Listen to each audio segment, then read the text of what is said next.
Welcome back again. I had in mind to make 5-part chapter section. Instead, it will be only 4, as chapter 8 is rather short. Without hesitation, and a candle to keep up safe while you say your prayers in the dark, let us begin. Bloodlines Chupacabra Chapter 7, Part 4. As the 4 of them explore and walk around what had once been a farm, the man explained what had really happened to Rory Crenshaw. Larry started telling them about the disappearance of Rory Crenshaw, a local boy who had gone missing. Old Lady Crenshaw had blamed his family, though most thought Rory had simply gotten lost, having wandered out into the Sierra Nevada wilderness. Back 55 years ago, we kids had been out playing by the foundation of old barn that had burned down after being struck by lightning during one of the most violent storms ever to hit this area, and the one we are looking at now was rebuilt after that storm. And then 25 years ago, lightning hit the same spot, just after my grandfather. Well, Larry hesitated, the words lost as the ones that old Lady Crenshaw had spoken about his grandfather's violent death at his own hands, still resonating in his mind. He closed his eyes with a pained look of shame and guilt at the same time.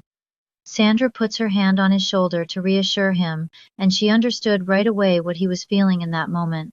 Larry continues. His emotions were starting to get the better of him as he reminisced. My granddad took his life in this house, just after the last storm to hit 25 years ago, that burned this place to ground.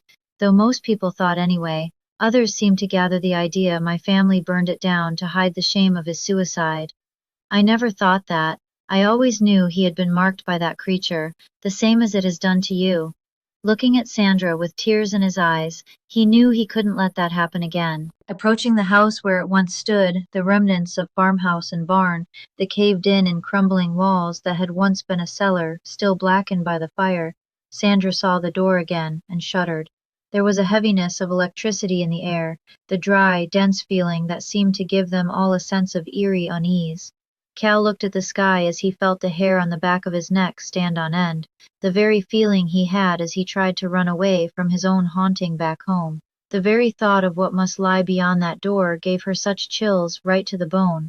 It felt as if she couldn't move, her eyes transfixed on that damn door. Well, this is it. I remember as children, and even as teenagers, my cousins and I playing in this ruin, one of the worst storms to ever hit the Sierra Nevada mountain range, and this town suffered as the intense electricity of the storm raged like a dragon had unleashed hellfire on earth. Sandra gasped.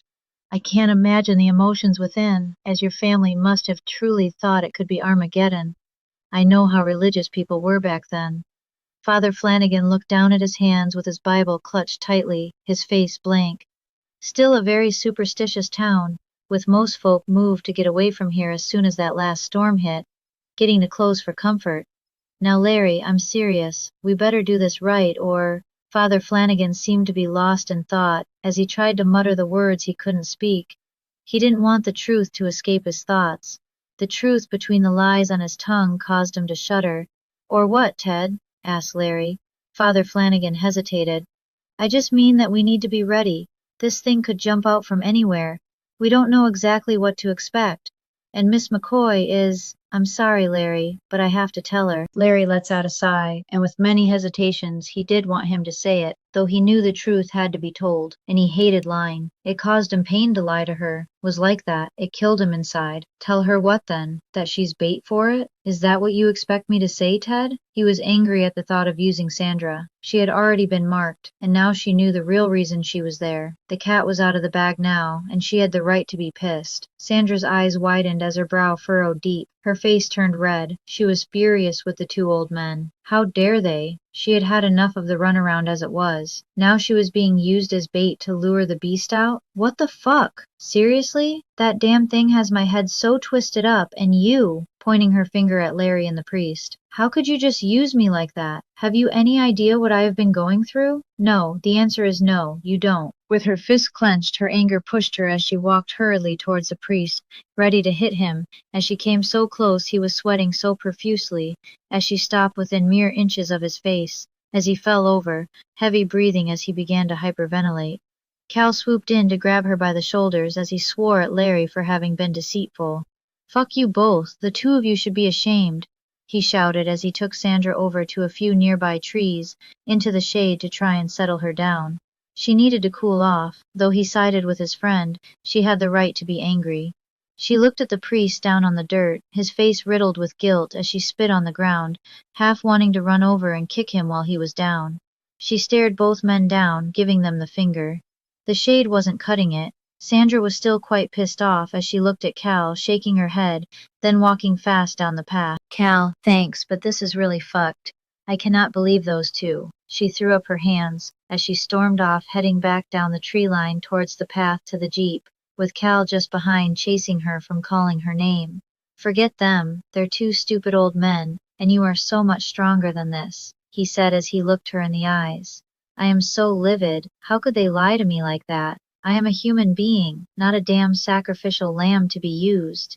Cal had finally caught up to her. Wait up, will you? I mean, I know it seems bad, grabbing her by the arm and looking her in the face, tears streaming down. He could feel her pain and admitted that he had been seeing it in his dreams. Sandra looked at him angry, turning to Cal and collapsing into his arms. As he embraced his friend, he just held her, letting her sob. I am so sorry, I really am. I know I should have said something, but you were already shaken to the core. I didn't want to tell you, I couldn't even tell my wife about it either.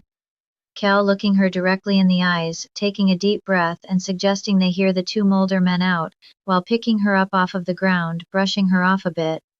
Christ, Cal, I wish you had told me. She couldn't speak, tears still welling up. It's okay, you know, we're in this together, and I consider you a friend too, we're Chupa buddies. Cal wiping away a tear of his own, nodding his head. Okay, let's head back, we got this. Sandra was now feeling a bit relieved but apprehensive and still angry with the two old farts. Chupa buddies, I kind of like that, thank you. That's what Chupa buddies are for, lets out a soft chuckle. Okay, let's do this.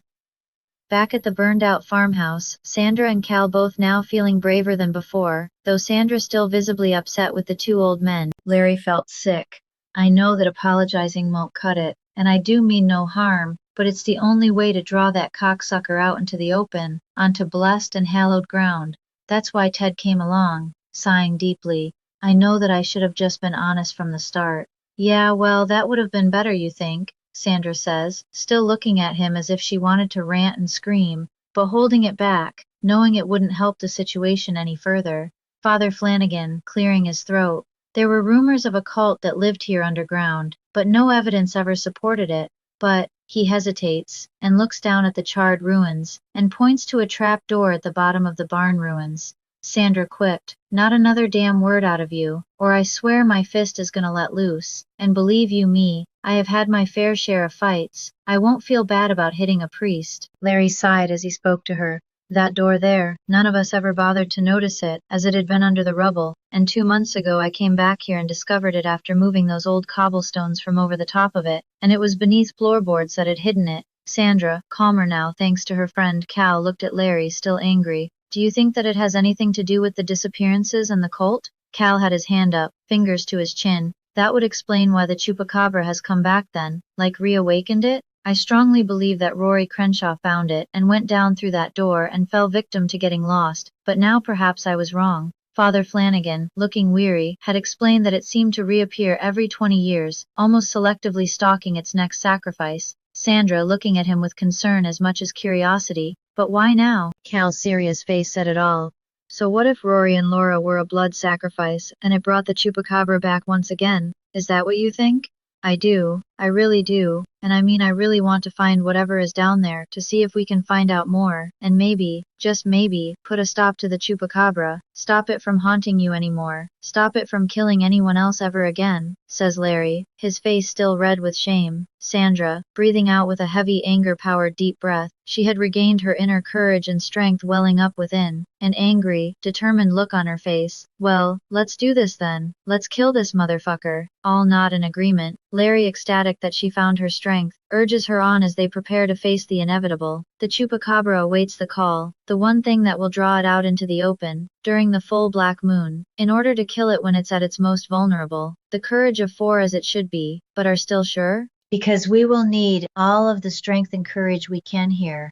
I honestly don't know what the fuck Cal and I are still doing, Larry, for fuck's sake. A clue would be nice. Sandra heated over. Larry's words felt like empty promises of the relief she was looking for. His vague responses were of no comfort to her. The four of them descend to the lower levels via rope ladder, until they reach the bottom of the burnt-out root cellar. Cal carefully helps Father Flanagan and Larry clear some fallen beams and debris from the door. Larry looked at his old friend. First we need to prepare. I have a Mayan dagger from an old friend who had it blessed by a shaman. It's made from volcanic glass obsidian, if you will, sharper than a regular kitchen knife. Ted here brought sea salt. It's potent amongst Wiccans in their protective magic. Sandra chortles a bit as the two older men look stunned. It's just that, well, you're a priest. I thought it would have been holy water. I mean, priest, holy water? Hands out in the know what I mean sense gesture, and still giggling a bit as she steadies her laughter and calms herself again with a smirk still across her face. The priest looked at her, then confessed, "No, not this time, Miss McCoy. You see, the water isn't really holy, as much as it's tap water. We signed the crossover, but don't tell anyone that I told you that.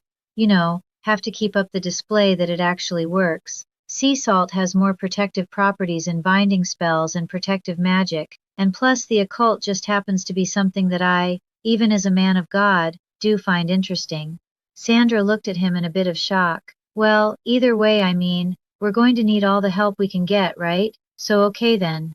Cal was curious yet apprehensive again, thumb and index finger pinching his chin. "But where and how do we find this creature? At all? Does it just poof in and out of a portal, or what?" Larry sighed. "We have to go down into whatever lies under that trap door. That's the only way in. There is a natural spring well, as far as I know at least. That's what we were told as kids. And whatever is lurking beyond it, please, I need you to be strong and keep your faith. If you have any, I mean it." Sandra and Cal speak almost in unison. Together they reply, "We will." Father Flanagan, his face serious and a bit gray. "All right, well then," looking at the group and rubbing his eager hands together. "Well then, into the gates of hell we shall go, eh?" Larry took his hat off again. Then kicking a few rocks, the atmosphere grew dense. The air felt stifling as the odd humidity rose. He looked up at the sky. It was getting dark, and those dark, almost black clouds were heading their way. Sandra eyed the clouds, feeling the electricity as it ran up her spine and throughout her body.